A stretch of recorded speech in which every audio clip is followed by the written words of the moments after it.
പൊന്നുരുളിയിലേക്ക് എല്ലാവർക്കും വീണ്ടും സ്വാഗതം. ടൈറ്റിലും തംബ്നെയിലും ഒക്കെ കണ്ടതുപോലെ നല്ല അടിപൊളി ഒരു ചിക്കൻ ഫ്രൈ റെസിപ്പിയാണ് പൊന്നുരുളിയിലൂടെ ഇന്ന് ഞാൻ നിങ്ങൾക്കായി പരിചയപ്പെടുത്തുന്നത്. ഇതൊരു സ്പെഷ്യൽ ചിക്കൻ ഫ്രൈ റെസിപ്പിയാണ്, അതുകൊണ്ട് വീഡിയോ സ്കിപ്പ് ചെയ്യാതെ മുഴുവൻ കാണണം.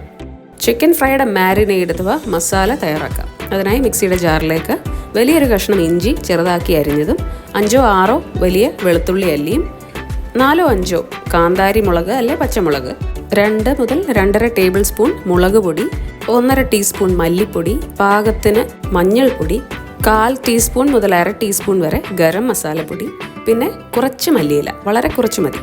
ഇത്രയും വളരെ സ്മൂത്തായി അരച്ചെടുക്കുക.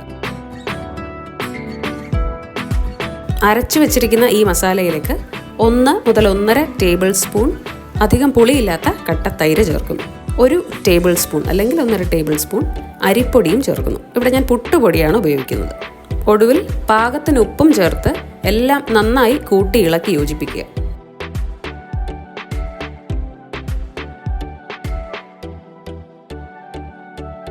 റെഡിയാക്കി വെച്ചിരിക്കുന്ന മസാലയിലേക്ക് നന്നായി കഴുകി വൃത്തിയാക്കി വരഞ്ഞു വെച്ചിരിക്കുന്ന ചിക്കൻ ലെഗ് പീസസ് 4 എണ്ണം ചേർക്കുന്നു.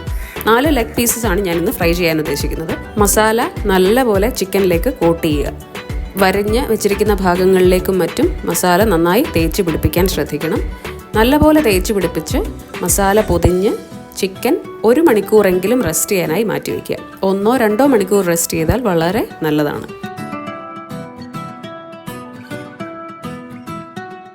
കൃത്യം 1 മണിക്കൂറിന് ശേഷമാണ് ഞാൻ ചിക്കൻ ഫ്രൈ ഉണ്ടാക്കാൻ പോകുന്നത്. ചീനച്ചട്ടിയോ ഫ്രൈയിങ് പാനോ അടുപ്പിൽ വെച്ച് അതിലേക്ക് വെളിച്ചെണ്ണ ഒഴിച്ച് നന്നായി ഒന്ന് ചൂടായ ശേഷം ചിക്കൻ പീസസ് ഓരോന്നായി ഇടുന്നു. ഇവിടെ 2 പീസസ് ഒരേ സമയം ഫ്രൈ ചെയ്യാവുന്നതുപോലെയാണ് ഞാൻ എടുത്തിരിക്കുന്നത്. എണ്ണ ചൂടായ ഉടനെ ചിക്കൻ ഇടുന്ന സമയത്ത് ഞാൻ ഹൈ ഫ്ലെയിമാണ് വെച്ചിരുന്നത്. ചിക്കൻ ഒന്നിട്ട് കുറച്ച് സമയം കഴിഞ്ഞ ഉടനെ തന്നെ തീ ഒന്ന് കുറച്ച് മീഡിയം ഫ്ലെയിമിലേക്ക് ആക്കുന്നുണ്ട്. ഒരുപാട് ഹൈ ഫ്ലെയിമിലാണ് കുക്ക് ചെയ്യുന്നതെങ്കിൽ പുറമേ പെട്ടെന്ന് മൊരിയുകയും അകം വേവാതിരിക്കുകയും ചെയ്യും. പ്രോപ്പറായി വെന്ത് ഫ്രൈഡ് ആവുകയാണല്ലോ വേണ്ടത്. അപ്പം അതിനായി മീഡിയം ഫ്ലെയിമാണ് ഏറ്റവും നല്ലത്. അകം നന്നായി വേവുകയും പുറമെ പതുക്കെ മൊരിഞ്ഞു വരികയും ചെയ്തോളൂ. ഒരു വശം ഒന്ന് മൊരിഞ്ഞു കഴിഞ്ഞ് അടുത്ത വശവും മറിച്ചിട്ട് വറുത്തെടുക്കുക.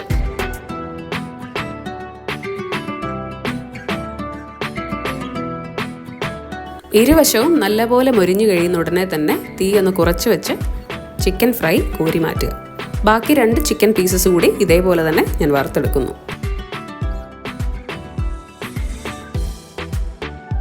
4 പീസസും നന്നായി വറുത്തു. ചിക്കൻ ഫ്രൈ റെഡിയാണ്. പക്ഷെ ചെറിയൊരു ട്വിസ്റ്റ് ഉണ്ട്. ഇതൊരു സ്പെഷ്യൽ ചിക്കൻ ഫ്രൈ ആണല്ലോ. അപ്പം ഞാൻ ഇനി കുറച്ച് കാര്യങ്ങൾ കൂടി ചെയ്യുന്നുണ്ട്.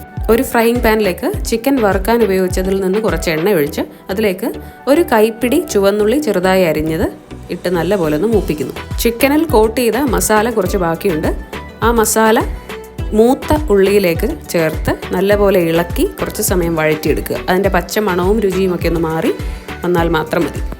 ഈ ഉള്ളി മസാല ഒന്ന് മൂക്കുന്ന ഉടനെ തന്നെ വറുത്ത് വെച്ചിരിക്കുന്ന ചിക്കൻ പീസസ് അതിലേക്ക് വെച്ച് അതിൻ്റെ മുകളിലേക്കും മറ്റും ഈ മസാല നല്ലപോലെ കോട്ട് ചെയ്ത് വെക്കുന്നു. സ്വാദിഷ്ടമായ സ്പെഷ്യൽ ചിക്കൻ ഫ്രൈ റെഡിയാണ്. ചപ്പാത്തിയോ പൊറോട്ടയോ ചോറോ അപ്പമോ അങ്ങനെ എന്തിനോടൊപ്പം ഈ അടിപൊളി ചിക്കൻ ഫ്രൈ ഒന്ന് കഴിച്ചു നോക്കൂ. ഉള്ളി കൊണ്ടുള്ള ഈ മസാല ഓപ്ഷണലാണ്. അതില്ലാതെ തന്നെ ചിക്കൻ ഫ്രൈ വളരെ ടേസ്റ്റിയാണ്. കുറച്ചേറെ എണ്ണയും മസാലയും മറ്റും ഉള്ളതുകൊണ്ട് തന്നെ ഇത് ഒരുപാട് ഹെൽത്തിയായ റെസിപ്പിയാണെന്നൊന്നും ഞാൻ പറയുന്നില്ല. എങ്കിലും വല്ലപ്പോഴും കഴിക്കാം, യാതൊരു കുഴപ്പവും ഇല്ല. ഈ റെസിപ്പി തീർച്ചയായും നിങ്ങളൊന്ന് ട്രൈ ചെയ്ത് എന്നെ അഭിപ്രായങ്ങൾ അറിയിക്കണം. എൻ്റെ ഊണുകൂടി ഒന്ന് കണ്ടു നോക്കൂ. ചോറും ചിക്കൻ ഫ്രൈയും ചിക്കൻ കറിയും ബീറ്റ്റൂട്ട് കിച്ചടിയും ഒരല്പം പയർ തോരനും പിന്നെ ചോറും. മറ്റൊരു നല്ല വീഡിയോയുമായി കാണാം. Bye bye.